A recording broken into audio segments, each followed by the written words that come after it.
अध्याय 1 कुरुक्षेत्र के युद्ध स्थल में सैन्य निरीक्षण। धृतराष्ट्र ने कहा, हे संजय, धर्मभूमि कुरुक्षेत्र में युद्ध की इच्छा से एकत्र हुए मेरे तथा पांडु के पुत्रों ने क्या किया? संजय ने कहा, हे राजन, पांडु पुत्रों द्वारा सेना की व्यूह रचना देखकर राजा दुर्योधन अपने गुरु के पास गया और उसने ये शब्द कहे, हे आचार्य, पांडु पुत्रों की विशाल सेना को देखें, जिसे आपके बुद्धिमान शिष्य द्रुपद के पुत्र ने इतने कौशल से व्यवस्थित किया है। इस सेना में भीम तथा अर्जुन के समान युद्ध करने वाले अनेक वीर धनुर्धर हैं, यथा महारथी युयुधान, विराट तथा द्रुपद। इनके साथ ही धृष्टकेतु, चेकितान, काशीराज, पुरुजित, कुंतीभोज तथा शैब्य जैसे महान शक्तिशाली योद्धा भी हैं। पराक्रमी युधामन्यु, अत्यंत शक्तिशाली उत्तमौजा, सुभद्रा का पुत्र तथा द्रौपदी के पुत्र, ये सभी महारथी हैं। किंतु हे ब्राह्मण श्रेष्ठ, आपकी सूचना के लिए मैं अपनी सेना के उन नायकों के विषय में बताना चाहूंगा जो मेरी सेना को संचालित करने में विशेष रूप से निपुण हैं। मेरी सेना में स्वयं आप, भीष्म, कर्ण, कृपाचार्य, अश्वत्थामा, विकर्ण तथा सोमदत्त का पुत्र भूरिश्रवा आदि हैं, जो युद्ध में सदैव विजयी रहे हैं। ऐसे अनेक वीर भी हैं जो मेरे लिए अपना जीवन त्याग करने के लिए उद्यत हैं। वे विविध प्रकार के हथियारों से सुसज्जित हैं और युद्ध विद्या में निपुण हैं। हमारी शक्ति अपरिमेय है और हम सब पितामह द्वारा भली भांति संरक्षित हैं, जबकि पांडवों की शक्ति भीम द्वारा भली भांति संरक्षित होकर भी सीमित है। अतएव सैन्य व्यूह में अपने अपने मोर्चों पर खड़े रहकर आप सभी भीष्म पितामह को पूरी सहायता दें।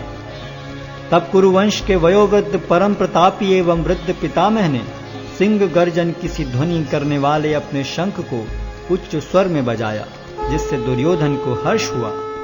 तत्पश्चात शंख, नगाड़े, बिगुल, तुरही तथा सिंह सहसा एक साथ बज उठे। वह समवेत स्वर अत्यंत कोलाहलपूर्ण था। दूसरी ओर से श्वेत घोड़ों द्वारा खींचे जाने वाले विशाल रथ पर आसीन कृष्ण तथा अर्जुन ने अपने अपने दिव्य शंख बजाए। भगवान कृष्ण ने अपना पांचजन्य शंख बजाया।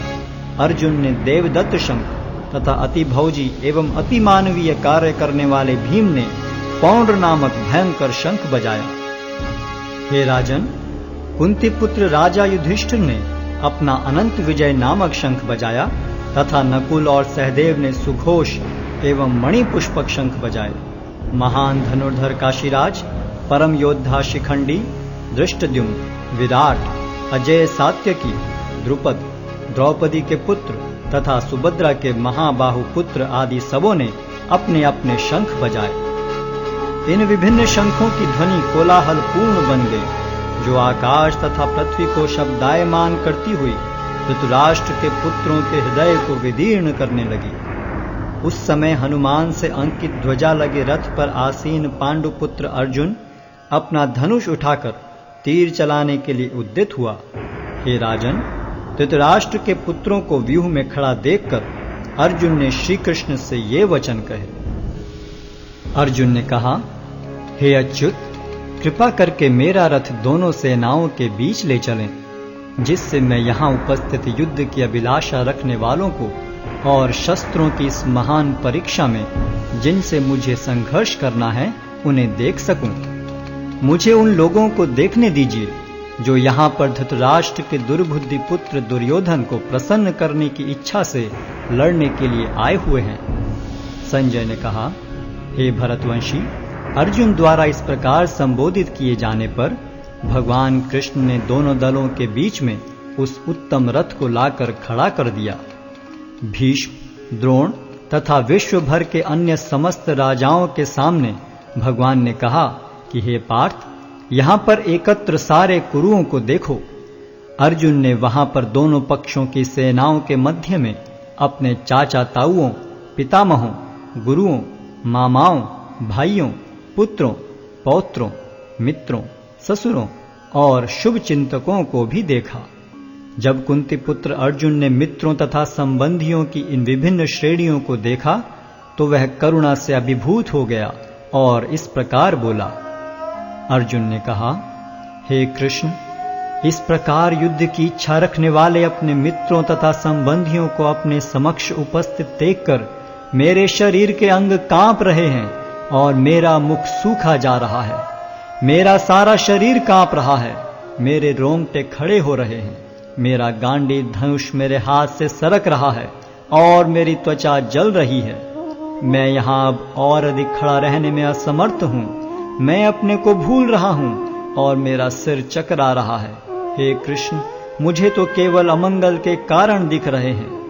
हे कृष्ण, इस युद्ध में अपने ही स्वजनों का वध करने से न तो मुझे कोई अच्छाई दिखती है और न मैं उससे किसी प्रकार की विजय, राज्य या सुख की इच्छा रखता हूं।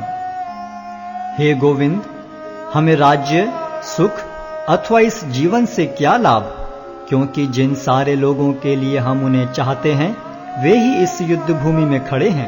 हे मधुसूदन, जब गुरुजन, पितृगण, पुत्रगण, पितामह, मामा, ससुर, पौत्रगण, साले तथा अन्य सारे संबंधी अपना अपना धन एवं प्राण देने के लिए तत्पर हैं और मेरे समक्ष खड़े हैं, तो फिर मैं इन सब को क्यों मारना चाहूंगा, भले ही वे मुझे क्यों न मार डालें।